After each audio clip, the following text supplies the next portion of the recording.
Hello, everyone. My name is Jacqueline Bryan. I'm the Public Relations Officer with the National Emergency Management Agency in St. Kitts and Nevis, affectionately called Nema. And we're here at CDM13. That's the 13th staging of the Caribbean Conference on Comprehensive Disaster Management. I always have to take my time when I come to that. And we have been speaking with key participants, stakeholders, persons who've done research and have presented their findings, and getting from them what they've taken away from the conference, what they've learned, and what they've brought to the conference and added to the discussions. And I'm very happy to say that we have with us for this interview Dr. Kristinia Dougherty, who is the co-founder of the Youth Network for Disaster Risk Reduction in the Americas and the Caribbean. Thank you so much for joining us, Dr. Dougherty. Thank you for having me. And never mind the doctor, see how young she is. She is one of the youngest, or she was one of the youngest panelists at CDM13, bringing a very critical youth perspective to many of the discussions. But before we get into that, could you tell us about the Youth Network for Disaster Risk Reduction in the Americas and the Caribbean?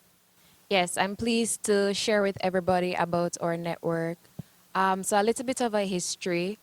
During the COVID-19 pandemic, we were supposed to have a regional platform for disaster risk reduction, and unfortunately, we had to postpone that because borders were closed.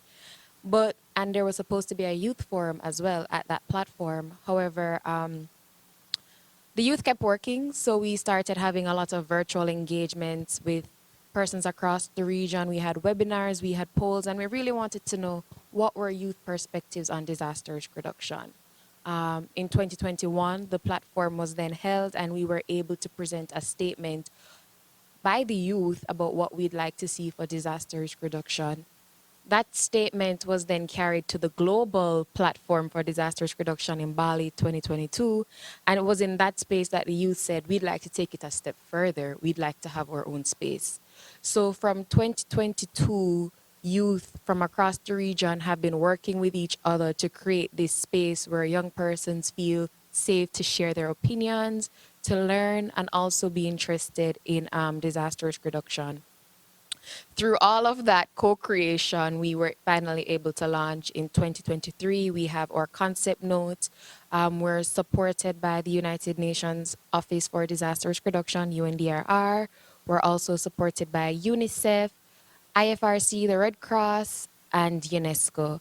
So we launched in 2023 last year. We had our first elected committee working in the region, and then this year we had our second elections, and so that committee will take over in January.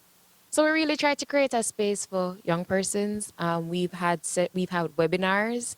We've provided training. The Open Street Map team, they were a part of the youth forum. They came in and did some training for youth in South America. We also have this great session called DRR Talks, where professionals come to the youth and let them know what their journey is like, how they've been there. And we have several other informal spaces where persons can, share what's happening in the field. So that's a little bit of history and a little bit about our network. But why is it important to pull young people and have them involved in these conferences and conversations? So when any disaster happens, youth, or in any facet of life, youth is always considered a vulnerable group. When a disaster strikes, we lose all our spaces. We don't have access to schools, especially in the Caribbean. Most of our schools are used for shelter. We lose our homes. Our parents lose their livelihoods, and most importantly, we're fully dependent on adults to make certain decisions. If you're minor, you can't get up and say, this is what we should do. This is what the adult make the decisions, and so we're very vulnerable. But we have also seen that we're also agents and actions for change. The Sendai framework and Agenda 21 has also listed that youth are innovators and we're pioneers in our communities, because oftentimes when we learn things at school, we're the ones to bring it home. Like, mommy, this is what we do in school. This is the drop, cover, and hold drill. These are the things that we're learning. And we're also innovators. I'm sure we have all seen what young persons are doing on social media TikTok, Instagram, how they get message across clearly, effectively, their innovation. So it's leveraging those skills and bringing them in spaces where decisions are also being made for them to say, you're making decisions for us that affects us. We also would like to participate and share insights about, some of the challenges and opportunities we see. And they can share their own experiences, because we know that when young people experience things, even though it might be the same event, they might see it differently and they might interpret it differently. And in this technological age, they have their own ways of communicating things. So the experts would say it, and once they understand it, they have their ways of sharing that. So they can also be used in a way that complements what we're doing here at these conferences. But speaking about giving youth their own space, for the first time at the Comprehensive Disaster Management Conference, the youth were literally given their own space, and a youth forum was happening at the same time in Nevis. It was the first time that had ever been done where they were physically in their own space, and you were a speaker at the opening for that youth forum. So give us some thoughts on that new initiative and some of the things you might have shared at the forum. I loved it because oftentimes youth are included tokenistically to check a box. So we're invited, you're not really allowed to speak, you take pictures and then you leave. But what they did by creating their own space for them was, one, they were able to learn because they had several speakers coming in. Yes, I was one, but they had training from the Open Map Street team. I think some ministers were even able to go down there and present, and that gives them time to learn, listen, reflect, pause, speak to professionals in a meaningful way. They also had an exhibit, which was really fun because normally when you go to conferences, and even at this conference, we see exhibit from professionals across the field, and they were able to showcase their booths. So it shows that we respect you. We want to see what you have to offer. So I think that was really, amazing. The presentation that I gave really focused on, it was titled Young Voices, Strong Solutions. And it was showcasing not some of the challenges that we face as youth in terms of our vulnerability and some of the stereotypes we have. As young persons, we're not deemed knowledgeable to speak in certain spaces, or there are age restrictions, or disaster risk reduction is a very niche topic. It's not something that everybody in society knows about. So overcoming those challenges and what we'd like to see for our inclusion. So we spoke about programs that incorporate education on disaster risk reduction, highlighting some of the work of the Caribbean Safe School Initiative. Also speak about youth innovation and how youth are using social media, using hashtags and creating movements as activists and advocates. And then also speaking about what youth would like to see in terms of policies. Being a part of this network, we have been able to participate in several events. The CDM13 conference is one, but we also were at COP16 in Brazil. We were at Latin America and the Caribbean Climate Week in Uruguay, and we were at Urban 20 as well in Brazil. So it's also letting them know that the sky is the limit for you, and empowering them to say that this is real life work that we're doing that you can also do, whether it's in your community, whether it's at the regional level, because every drop adds up. So that was really and truly the essence of that presentation. And outside of that, you sat as a panelist on a few other sessions. And one of the ones that I would like to highlight during this interview is the session on early warning systems for all, which is a very big topic right now. So tell us about some of the things that you would have shared in that session, and how you deem the early warning sessions for all being critical, especially where young people are concerned. Yeah, and that was even another highlight of the conference for me, the fact that I was on a panel flanked with ministers and distinguished speakers and leaders. So that would have just been during showed, the ministerial session, yes? in addition to In the addition. ministerial session, because even on the panel, we had minister from Bahamas, minister from Antigua and Barbuda, we had the director of the disaster office in Belize and Barbados on that panel, and I was there. I was a bit intimidated, but it also showcased where CDM and the UNDRR is going, where they believe that young voices also do matter in these critical discussions. And something that the youth really wanted to put forward at that early warning for all is more, while we're trying to have early warning systems and multi-hazard early warning systems, because we live in a region where we have multiple hazards sometimes happening at the same time or concurrently. I'm in St. Kitts and there's an active volcano and we have a hurricane season and you have droughts, and then we saw what happened with St. Vincent with the COVID-19 plus the volcanic eruption and then the rainfall. So we need early warning systems that take into consideration multiple hazards. But the youth want to take it a step further, because we did a survey across the region, and a significant proportion of the youth, when they get these alerts, they don't know what to do with them. So we're asking for these alerts, these systems to also be actionable. And so we're proposing social awareness, campaigns, drills, as well as leveraging community leaders, community participation, so that we can get buy-in. And another key thing that we try to emphasize, and that was a common theme throughout the entire panel discussion, is the importance of inclusivity.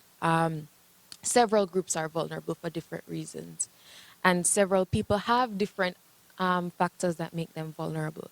And so we want to ensure that no one gets left behind. And this is not only for the youth, this is also persons with disabilities, women, indigenous persons, and sometimes that one person can tick all those boxes. It can be a young woman with disability that's living in an indigenous community. So also not ensuring that early warning systems are accessible, but also actionable. And that was something that we were really trying to highlight. Oh, thank you so much for that. That's very important. But just to be clear, when she said Tekis has an active volcano, not that it's actively active, but it's not dead. It's It's not not that at all. dead. It's dormant, but it can erupt. And I just coming wanted from to clarify that. Jamaica, that was something that was fascinating to me, because we don't have a volcano in Jamaica. So to be able to see that and then understand, potential risks. So yes, it's not active. You can still do tours, but it's really interesting to be able to No panic. understand. No, No I don't want panicking. any calls to my office. How could I say we have an active volcano in an interview and not tell the public? Okay. No, that's fair, So but now it's that also good to understand the yes, differences within the Caribbean and the absolutely. hazard context that we And have. your doctorate is in geography, you said. So this is one of her areas of expertise. She studies these kinds of things. But so you have so much experience, you have so much knowledge, both academic wise and the exposure you get at these conferences, being able to speak with different experts and representatives from different institutions, organizations, regional, local, international. When you leave this conference, can you share with us some of your key takeaways and some of the things you think still needs to be done or we need to focus on while we go down this road to resilience? Yesterday, when I came back from the ministerial meeting and the panel, I was able to reflect on the opportunity that I would have been given as a young person to see how certain things were able to take place. And even throughout the discussion, a key theme for the conference was innovation and being able to see what we need to do for the future and be at the cusp of cutting edge, research, designs. It is it time to pause, to sit down and say what really we are doing in the Caribbean. I mean, a lot of times we focus on our vulnerability, and a lot of persons are not able to know that while, yes, we are vulnerable, we're actively, continuously making steps and strides to reduce our risk and to build resilience. Something that I'll take away is how happy I am to see some of the older and the more mature and seasoned folks starting to leverage different voices. There was a panel discussion that I really enjoyed, where ministers were talking about their social media strategies and their campaigns for crisis response and what that looked like and lessons learned. And these are things everybody can learn from and take from. And these are also spaces where youth can also lend a hand. So it's been a great experience. I think for us to continue on this momentum, as well as to continuing to be inclusive, there are a lot more panels that can have a different perspective, not only from young persons, but from persons with disabilities or from indigenous people, having a lot more of them incorporated in some of the conversations, and just continue to build solidarity, because that was also what was really key, right? It's a regional conference, so you're learning from people with shared experiences, similar backgrounds, that they may have experienced something we would not have experienced, and what their best practices were for us to take back home and say, these are also things to utilize. So I think those are the next steps, continued inclusion, and I think we're on the right path. Oh, fantastic. I'm happy to hear. And I'm happy you were able to find time to sit down with us. We almost didn't get this interview, we almost did it, but I'm happy that we did. Dr. Kristinia Dougherty, co founder of the Youth Network for Disaster Risk Reduction in the Americas and the Caribbean. And I am Jacqueline Bryan, Public Relations Officer at the National Emergency Management Agency in St. Kitts and Nevis, affectionately called Nema. And I want to thank you so much for joining us for this edition of CDM Table Talks, brought to you by Nema. Take care.